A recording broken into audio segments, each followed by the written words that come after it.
In the early hours of the 16th of July 1945, the Alamogordo Desert in the state of New Mexico remained cloaked in darkness. The ground temperature was 46 degrees Celsius, the dry sand cracked open, and the wind carried dust as fine as smoke. On the military map, this area was marked with a blank white square, Site 101, a land that did not exist.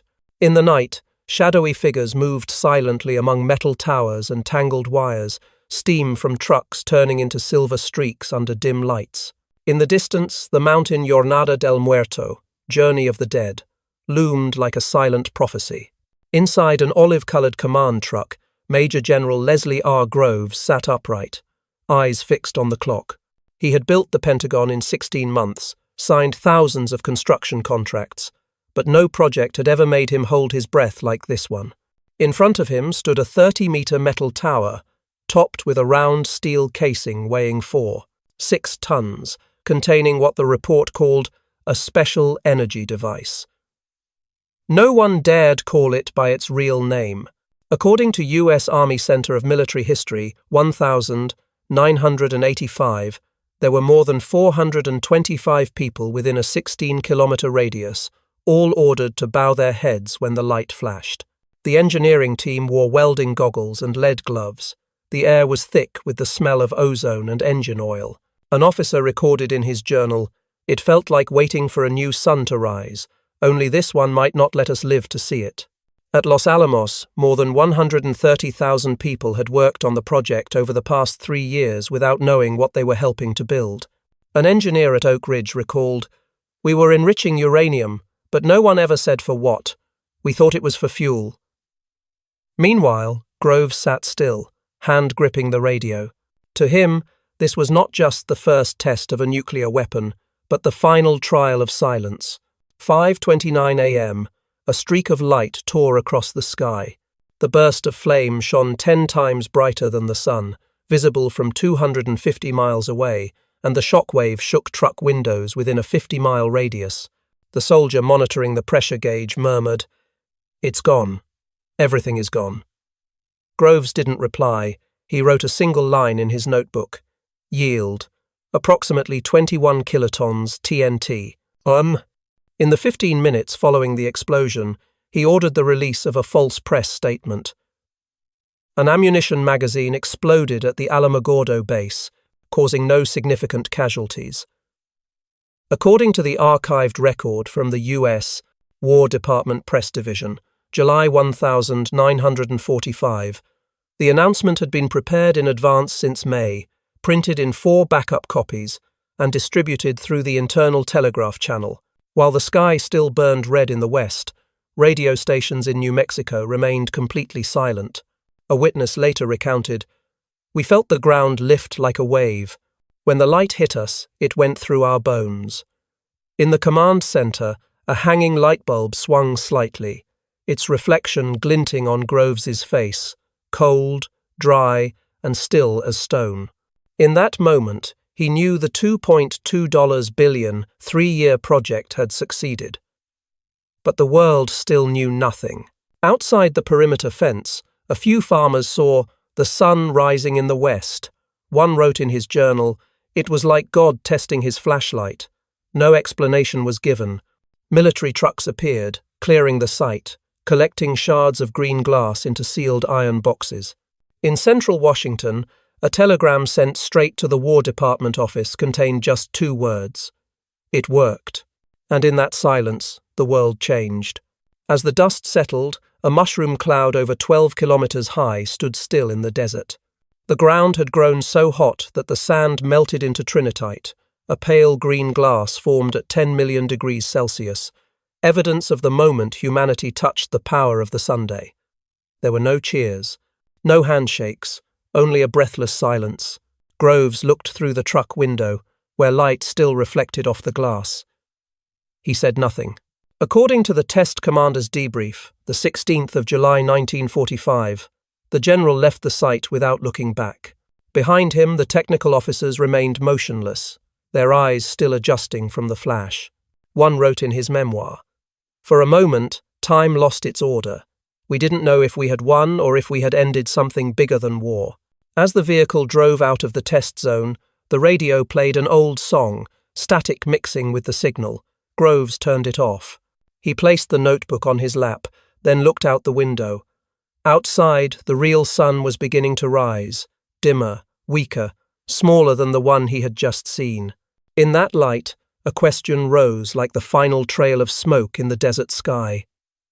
Why must a man hide from the world what he has just created? In the summer of 1939, the first reports from Europe were delivered directly to Washington. One name appeared repeatedly: Werner Heisenberg, a Nobel-winning physicist believed to be leading Nazi Germany's nuclear program. According to the analysis by the U.S. Office of Scientific Research and Development, 1,942 American agents in Switzerland reported that Heisenberg had conducted uranium fission experiments and was possibly attempting to initiate a self-sustaining chain reaction. At that time, many believed that Hitler might soon possess an atomic-based weapon. Inside the rooms of the War Department, fear spread faster than figures. One advisor recorded in his journal, "If the Germans succeed first, we will be fighting gods, not soldiers."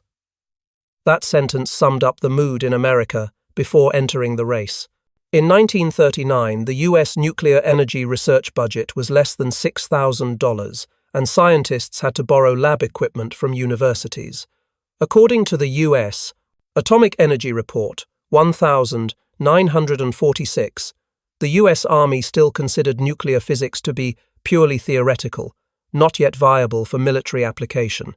Groves, who had not yet been assigned the project, wrote in his personal file, "Failure always begins with underestimating what we don't understand." In Europe, the research climate was growing darker. After Germany occupied Denmark and Norway, a wave of Jewish scientists fled to Britain and the United States. Among them were Leo Szilard and Enrico Fermi, the first to realize that a block of uranium could sustain a chain reaction. They persuaded Albert Einstein to sign a letter to President Roosevelt, warning about a nuclear bomb of unimaginable destructive power. According to records from the Einstein-Szilard correspondence, August 1939, the letter passed through 3 intermediaries before reaching the White House. After reading it, Roosevelt simply said, "We must make sure they don't get there first." But when that warning was finally accepted, the American scientific system was still operating in fragments. Physicists at Columbia, Princeton, and Berkeley were studying the same topics but without coordination, each publishing results independently in international journals. A report in the Physical Review Journal, February 1940, showed that at least 17 papers on neutrons and uranium had been published within 8 months, most of them publicly accessible in Berlin. Those words, seemingly harmless, were in fact guiding the Germans. At an emergency meeting in Washington in April 1940, Vannevar Bush, Roosevelt's science advisor, stated plainly, "If we keep talking like we're in lecture halls, the Germans will read the bomb's blueprint before we do." It was at that moment that Leslie Groves, then still at the Army Corps of Engineers, was invited to observe and understand more clearly than anyone that the real enemy wasn't in Berlin, but in science's openness. In June 1940, according to the U.S. National Research Council Memorandum, a top-secret order was signed, an immediate halt to all scientific publications related to nuclear physics, neutron decay, and uranium.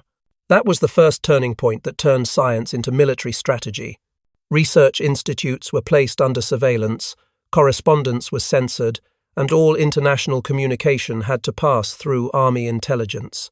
A scientist in Chicago later wrote, "That day, physics left the university and joined the Army." This shift brought a series of consequences. Hundreds of research projects were halted, scientific teams were separated, and no one was allowed to know what others were working on. A technician at Berkeley recalled, "I used to talk about isotopes over lunch. Then one morning, a soldier came and told me, 'Lunch is over.' The atmosphere in the research community changed entirely. Instead of curiosity, they began to fear asking questions. By the end of 1941, when Japan attacked Pearl Harbor, everything had moved beyond academia. The United States officially entered the war, and the nuclear program was fully transferred to the military. That was also when Leslie Groves appeared. According to the U.S. Army appointment record, September 1942, he was appointed to lead the Manhattan Project with absolute authority, including the power to keep the project's final goal secret from most of the staff. The race was no longer a question of technical capability, but of the ability to remain silent. In his first internal report to the War Department, Groves wrote, "The enemy's progress is measured in leaks, not in speed." That sentence became the guiding principle for the entire project. A new definition of victory. The one who keeps the secret longer moves ahead. By the end of 1942, the United States had already spent $400 million on the nuclear program, though not a single line appeared in any public budget. According to the War Department Financial Ledger, 1943, every expense was recorded under the name Construction, Special Districts. Every invoice, every crate of materials was encoded. The world still believed the US was building power plants when, in fact, they were constructing a machine for a new era. And in that hidden race, silence became the fastest weapon. In September 1942, Washington was flooded with classified memoranda. On the desk of the War Department lay a short document bearing the signature of Henry L. Stimson. Appoint Major General Leslie R. Groves, Corps of Engineers, to head the Manhattan Engineer District. A dry line of text, yet it opened a new chapter in the entire war. According to the U.S. Army appointment record, 1942, Groves was granted absolute authority above all civilian and military command levels. That same day, he left the Pentagon headquarters, carrying a briefcase, his face expressionless. A guard noted, "He didn't celebrate. He looked like a man walking into a cell." Leslie Richard Groves was born in 1,896 inches, Albany, New York, into a preacher's family. From a young age, he was more fascinated by bridge blueprints than Bible pages. In 1918, he graduated from the U.S. Military Academy at West Point, ranking 4th out of 103, known for his absolute discipline and his get it done or get out attitude. In the Army, Groves quickly became a legend in the Corps of Engineers. He directed the construction of the Pentagon in 16 months, a massive project completed ahead of schedule and under the projected $17 million budget. His peers called him the man of deadlines, while subordinates said, "He doesn't know how to spell the word delay." Thus, when chosen to lead the nuclear program, he fully understood the weight of the mission. At the assignment briefing, Stimson simply said, "This is the biggest gamble in history." Groves replied, "Then I am the one being gambled." Later, in his personal journal, he wrote concisely, "I was sentenced to succeed." According to the Manhattan Project Memoirs, 1947, upon returning to his office, Groves ordered the door locked for 2 hours and sat alone. The guard outside heard a chair scraping and a pen striking paper. When the door reopened, he had completed the first 4-point plan: security, speed, secrecy, success. From the start, Groves did not believe in total collaboration. He viewed the world through a hierarchical structure where each person held one piece and never saw the whole. He called it need to know. According to the Army Security Directive 1943, this policy was applied across the entire project. Engineers knew only machinery, chemists knew only materials, physicists knew only formulas, and no one was allowed to ask further. Even Robert Oppenheimer, scientific director at Los Alamos, was denied access to financial records or uranium supply chains. Once, in a meeting between Groves and the group of scientists, Oppenheimer asked, "General, at least tell us what the final goal looks like." Groves replied, "When it works, you'll know."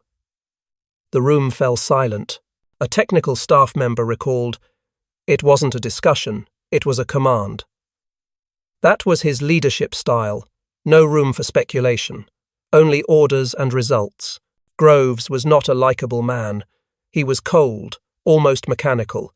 Once, When a scientist suggested changing materials for safety reasons, he responded, "Safety is a function of success. Fail, and nothing will be safe anyway." He demanded that all technical reports be submitted on time, no more than 24 hours late, and reviewed every signature. According to the Los Alamos operational log, 1944, more than 1,200 reports were returned due to syntax errors or missing security codes. To him, the order of paperwork reflected the order of victory. But beneath that steel exterior was a mind of extraordinary organization. Groves believed that secrecy was a form of engineering, a machinery of silence. He did not see silence as obedience, but as operational structure. Each level of information, each line of communication fitted together like gears in a vast machine. A colleague described, "He built secrecy like an engineer builds bridges." And indeed, it worked that way. Within the first 6 months, he established 3 secret centers: Oak Ridge in Tennessee for uranium, Hanford in Washington for plutonium, and Los Alamos in New Mexico for weapon design. The 3 sites, separated by thousands of kilometers, operated independently and communicated through coded channels. Engineers believed they were working on 3 different projects. According to the War Department Engineering Report, 1945, only 14 people across the United States knew the true structure of the entire system. Groves managed everything from a small office in the War Department annex. On the wall hung a nameless map, covered in colored pins. Each pin represented a facility. He often stood still for hours, staring at the map, then would suddenly say, "Move it 3 inches east," and dozens of projects would change course. A secretary recalled, "He didn't speak much, but when he did, you moved." According to the U.S. Army Technical Review, 1946, Groves' leadership model centralized power, absolute secrecy, maximum speed was later adopted by many strategic programs, from Apollo to civilian nuclear energy. He turned military thinking into a technical framework and turned engineering into a language of power. In a 1948 interview, Groves said briefly, "People think secrecy is about hiding. It's about building a world where knowing too much can kill." That sentence was his miniature portrait, a man who turned silence into technology, and technology into America's fortress. And in that silence, he built a war no one could see. Before we move on to the next chapter, if this story moved you, please like and share so more people can see it. Leave your thoughts in the comments, because every word from you is a reason for us to keep creating more powerful videos. Groves did not rely on secrecy as a matter of instinct, he engineered it as a system. Under his command, the Manhattan Project became a massive industrial military complex, with manpower and facilities on a scale that would make any civilian organization stand in awe. Over 130,000 people, 37 laboratories, 13 factories, a total cost of $2.2 billion, and all internal reports classified across 5 levels of access. On the ground, this meant every unit, every workshop, every research team operated as an independent island, communicating only through tightly controlled channels. Groves' control mechanism had multiple layers, from the physical to the administrative. On the internal security front, starting in 1944, the Army deployed the Counterintelligence Corps extensively across all project facilities, tasked with detecting and eliminating leaks at the root. Packages, correspondence, and technical reports all had to carry coded labels. Communications between sites were conducted using code numbers, with internal tags like Project 76, replacing actual names, so that any documents falling into the wrong hands would contain only meaningless letters and numbers. On the financial front, Groves created a sophisticated economic shell to conceal both the source of funding and the acquisition of strategic materials. Uranium purchases were not recorded in public accounts. A major contract with African Metals to acquire 3.44 million pounds of uranium oxide worth $4.9 million was signed under the names of intermediary organizations. Grants and reimbursements were hidden under the heading Construction Special Districts. This system allowed vast quantities of raw material to be shipped from the Congo to the US, without drawing attention from public government agencies, while maintaining secrecy throughout transport and processing. The network of dispersed facilities served two clear purposes: reducing the risk of centralization and increasing unpredictability against any intelligence effort by adversaries. Oak Ridge was responsible for enriching uranium-235. Hanford produced plutonium on an industrial scale. Los Alamos handled design, testing, and device assembly. Each site operated under separate codes, aliases, and security protocols. The overall system followed the principle that each link knew its task but never the full chain, so that even if one link was compromised, the rest would remain secure. Groves's media strategy was an essential part of that technical system. Even before the Trinity test, he had prepared 3 denial scenarios. Every possible outcome, from spectacular success to catastrophic failure, had a pre-written technical explanation ready for the press. When the test occurred, the first press release described an ammunition magazine explosion, and the Office of Censorship coordinated efforts to suppress the spread of information, blacking out local radio stations for 48 hours. The pre-arranged cover stories were not improvised. They were part of a systematic strategy to preserve strategic information. Procedurally, Groves established a filing system with 5 access levels, mandatory report templates, and a strict approval workflow. Every invoice, every transport record was encoded. Administrative staff could not trace the true origin of the materials they handled. According to operational records, thousands of reports were returned due to missing codes, incorrect titles, or invalid signatures. This reflected a core reality. Document control was knowledge control. These levels of oversight functioned as technical barriers, not empty administrative mandates. To treat secrecy as technology, Groves applied practices typically found in engineering, reducing complexity by modularizing systems, conducting quality control on information processes, designing auditable communication channels, and implementing incident protocols to isolate issues the moment they were detected. This approach turned secrecy into a system that could be measured, refined, and optimized like a production line where every gear must fit perfectly. The result of this mechanism was a smoothly functioning network of secrecy that endured until the first target was tested.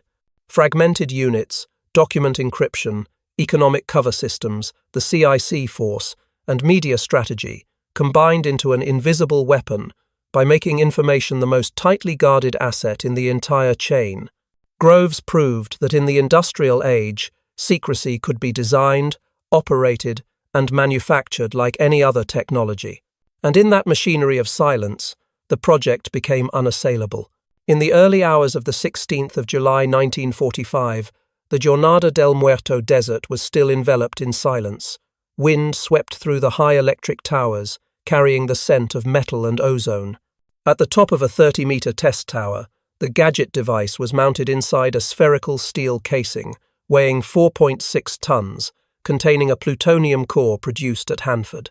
In the control room over 9 kilometers away, engineers rechecked the wiring and radiation meters. An officer from the 10th Corps of Engineers wrote in his report, "No one spoke above a whisper. We were waiting for dawn, but not the usual kind. At 5 hours, 29 minutes and 45 seconds a.m., a flash erupted like an artificial sun, 10 times brighter than the real one, visible within a 250-mile radius. The measured explosive yield was equivalent to 21 kilotons of TNT, according to the test commander's debrief, July 1945. Within seconds, the ground shook. Shockwaves swept across dozens of kilometers, carrying sand and dust like a rising sea. A soldier in the observation team wrote, "The light went through us before the sound arrived. It was like being erased and redrawn." In the command truck, Major General Leslie R. Groves stood up, light reflecting on the thick glass of the cockpit. He looked through his binoculars and said nothing. After 8 seconds, the sound arrived like a giant hammer striking the earth. As the dust settled, the ground near the blast center had melted into a pale green glass trinitite formed at temperatures around 10 million degrees Celsius. A technical officer described in the field log, "The desert floor turned to glass. It looked like the earth had been boiled." Just 15 minutes after the detonation, Groves ordered the censorship campaign to be activated. According to the U.S. War Department Press Division, July 1945, a false news bulletin was broadcast from Albuquerque stating, "An ammunition magazine at the Alamogordo base exploded, causing no significant casualties." 3 alternate versions of the same story had been pre-printed and distributed to local media stations. At the same time, the entire radio network within an 80-kilometer radius was blacked out for 48 hours. Telephone lines were monitored by the Counterintelligence Corps, CIC, and any unusual signals were cut immediately. Residents around Alamogordo saw the light tear through the sky, followed by gusts strong enough to blow out windows. A woman wrote in her diary, quoted in the New Mexico Civil Archives, 1946, "We thought the end of the world had come. The sky turned white, then orange, then something I can't describe. Within hours, military patrol vehicles appeared in small towns, assuring civilians that it was only a munitions test. No further questions were allowed. At Los Alamos, scientists received a single telegram from the test site with 3 words. It worked perfectly. No one spoke. A witness recalled, Oppenheimer didn't smile. He took a cigarette, lit it, and said, 'Now the world is different.'" Meanwhile, Groves ordered all measurement records sealed that same night. Neutron emission data, pressure charts, and energy calculations were flown to Washington aboard a military aircraft under the codename Silverplate. In Washington, the War Department immediately issued a directive to destroy all duplicate copies of the test report, keeping only 2 original versions in the War Department Annex Vault. According to Army Security Memorandum No. 112, 1945, the second copy was sealed with red wax and placed in Groves' custody. He wrote in his report, "The test confirmed efficiency and containment. Public awareness remains at 0. For the next 24 hours, the U.S. media remained completely silent. Not a single newspaper mentioned the explosion. Major news outlets received a standardized press release, down to the final period. In New York, an Associated Press reporter wrote in his notebook, "We all felt something was off. The telegram came too quickly and too neatly, but no one dared question it. Groves' system operated flawlessly, like a machine he had rehearsed thousands of times in his mind." 3 weeks later, on the 6th of August 1945, the bomb named Little Boy was dropped on Hiroshima. Only then did the world learn what had actually happened in the New Mexico desert. Newspapers reopened old files, realizing that the ammunition explosion bulletin had never been retracted or corrected. A War Department officer later admitted, "We didn't lie once. We lied twice, first in the desert, then in silence." The Trinity test was the final proof of the power behind the mechanism Groves had built: total control of information, orchestration of public response, and transforming truth into a variable he alone could define.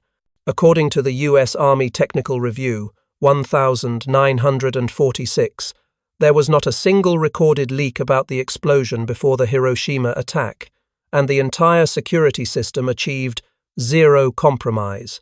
In the light of Trinity, secrecy became the perfect weapon. The silent machine Groves had built was trialed by fire, and it performed exactly as he intended. When the light faded, the world returned to darkness, unaware that a new sun had been born in the shadows. When the Trinity light faded, Leslie R. Groves's work was far from over. The successful test was merely the starting signal for the largest operational phase in modern military history. According to the U.S. Army Technical Review, 1946, by mid-1945, the Manhattan Project's production chain had reached its peak capacity. The Hanford Engineer Works in Washington produced an average of 13 kilograms of plutonium per month, while Oak Ridge in Tennessee produced about 60 kilograms of uranium-235. Each kilogram of that material represented millions of labor hours, thousands of gallons of cooling water, and tens of thousands of people working in absolute silence. These figures appeared in no public reports. Groves ordered all production data to be encoded as project materials Type I and Type II. The plants operated 3 shifts non-stop, disguised as energy facilities or industrial chemical factories. When President Truman received his first briefing after taking office in April 1945, he wrote in the margin, "I had no idea we were capable of this scale." According to the War Department operations log, July 1945, 3 weeks after the Trinity test, Groves submitted to the War Department a list of potential targets in Japan. He excluded Tokyo and Kyoto for their historical value, but marked Hiroshima, Kokura, Niigata, and Nagasaki in red ink. Without going through the Air Force Command, Groves personally approved the final 2 targets, citing military relevance and visibility from above. Target selection was not based solely on strategic rationale, but on technical requirements for measuring the effectiveness of the new weapon. On the 6th of August 1945, the B-29 Enola Gay took off from Tinian, carrying the Little Boy bomb, containing approximately 64 kilograms of uranium-235 from Oak Ridge. The free fall lasted 43 seconds before the explosion tore through the sky over Hiroshima with a yield of 15 kilotons of TNT. According to the U.S. Army Damage Assessment 1946, the radius of destruction was 1.6 kilometers. Temperatures at the epicenter exceeded 3,000 degrees Celsius, and over 70,000 people died in the first minute. Groves received a single telegram stating, "The mission was accomplished as planned." 3 days later, on August 9, the second bomb, Fat Man, containing 4 kilograms of plutonium from Hanford was dropped on Nagasaki, creating a 21 kiloton explosion. Both bombs were deployed under Groves' direct orders, without interference from the Joint Chiefs of Staff. According to the Combined Chiefs of Staff Report 1946, this was without precedent in U.S. military history.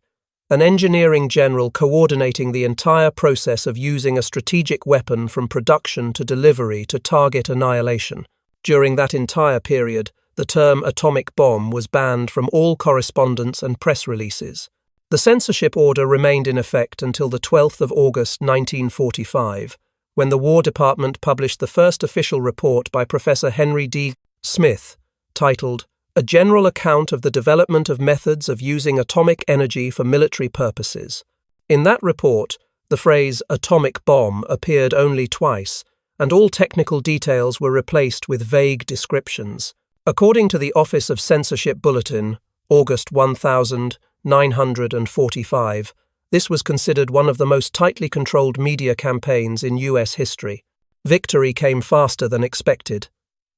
On the 14th of August 1945, Japan announced its unconditional surrender. When diplomats signed the documents aboard the USS Missouri, most still did not know where the bomb had been built or who had overseen it. From his Washington office, Groves sent a telegram to all facility chiefs: maintain present security levels until further notice.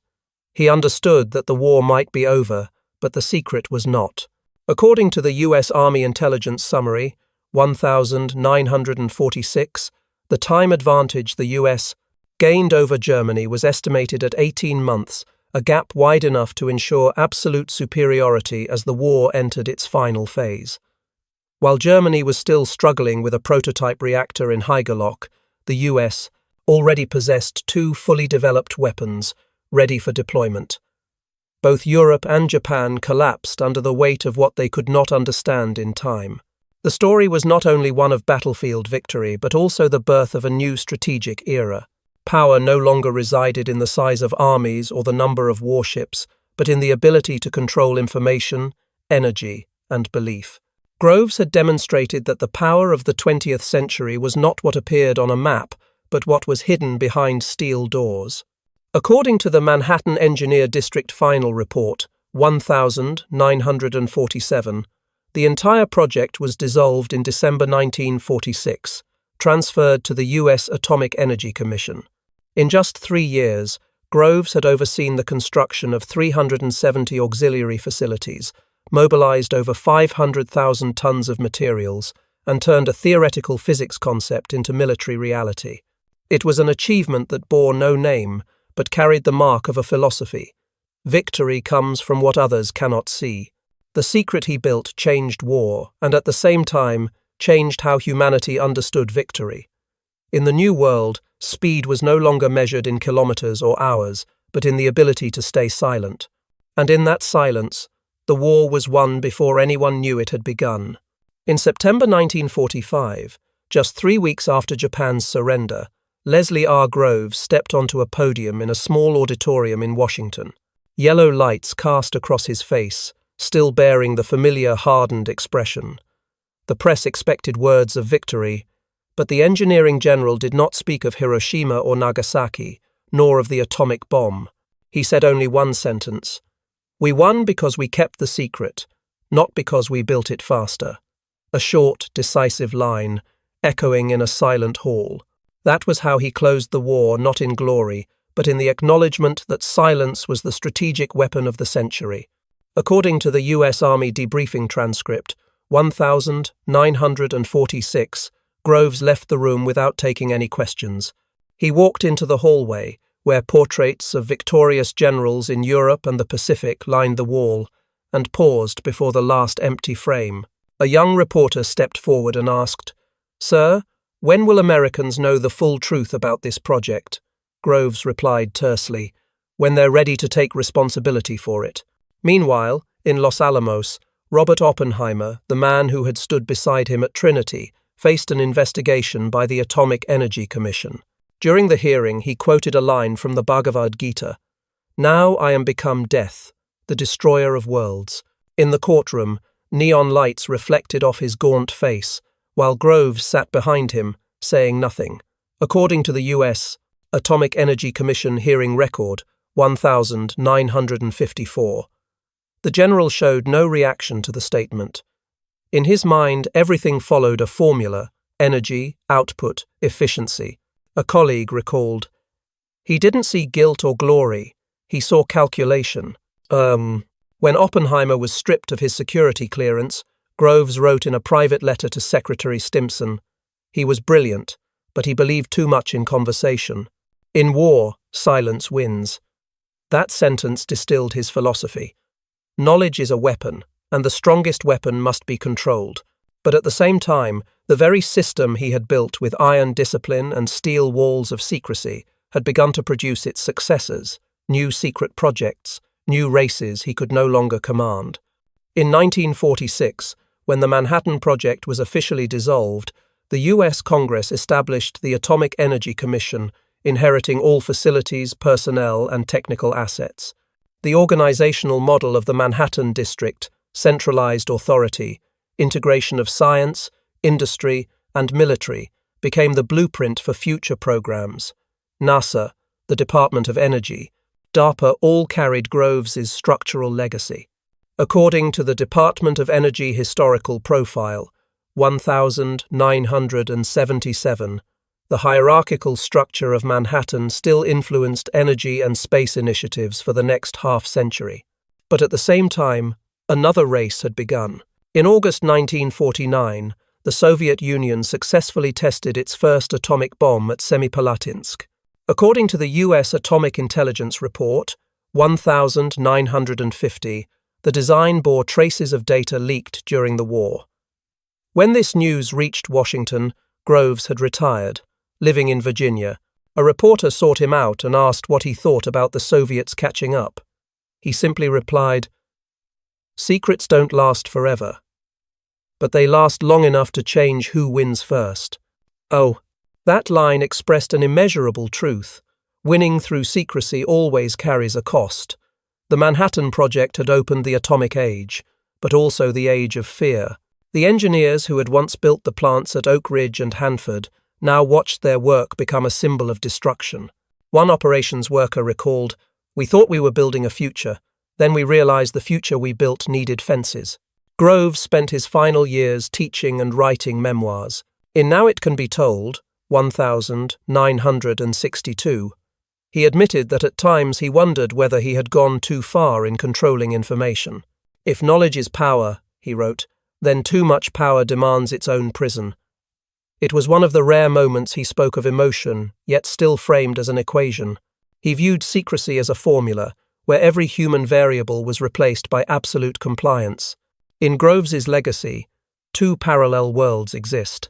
One is made of concrete buildings, technical agencies, and plans bearing his signature. The other is memory, where the Trinity light never fades from the minds of those who saw it. Between those two worlds lies a question with no answer. Can humanity possess knowledge without being reshaped by it? A former engineer at Los Alamos said in a 1970 interview, "We built a weapon to end war, but it ended our innocence first." That line stands as the coda for Groves' era, an era where truth was not shared but managed, where one man protected the world by hiding it from his own understanding. And long after the blast faded, the silence remained. The desert sands of New Mexico still hold the pale green hue of trinitite, the glass born in a 10 million degrees Celsius instant when humanity first touched the energy of the Sunday. According to the U.S. Geological Survey report 1952, that layer of glass stretches nearly 1,100 meters, a perfect circle like the imprint of a sun imprisoned underground.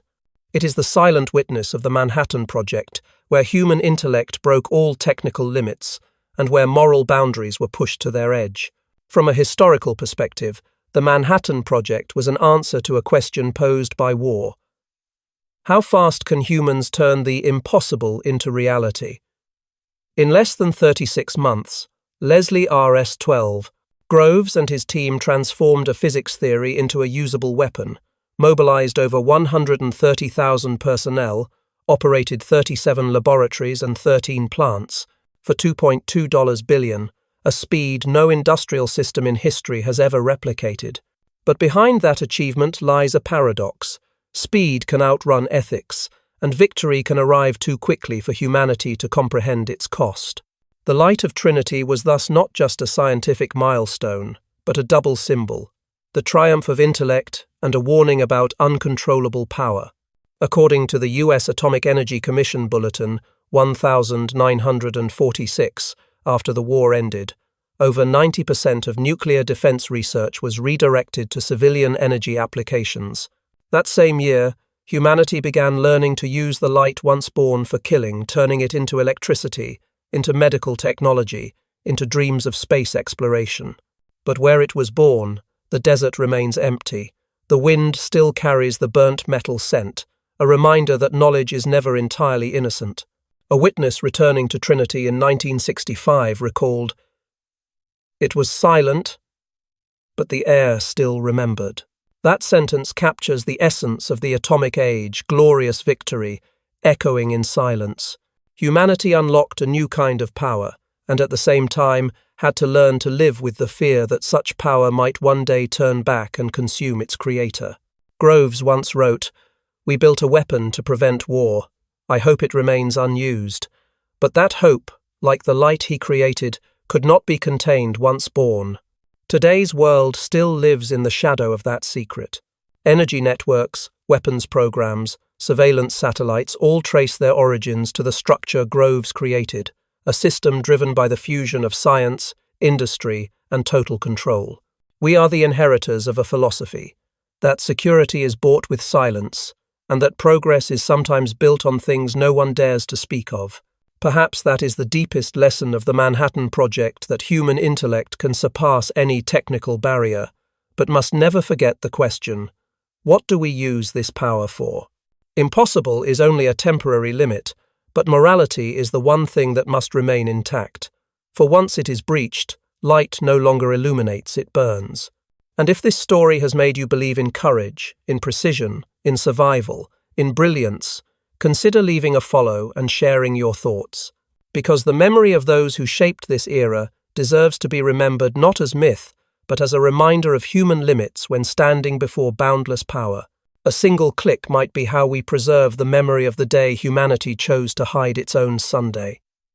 That light once lit the path to victory, but also revealed mankind's deepest fear.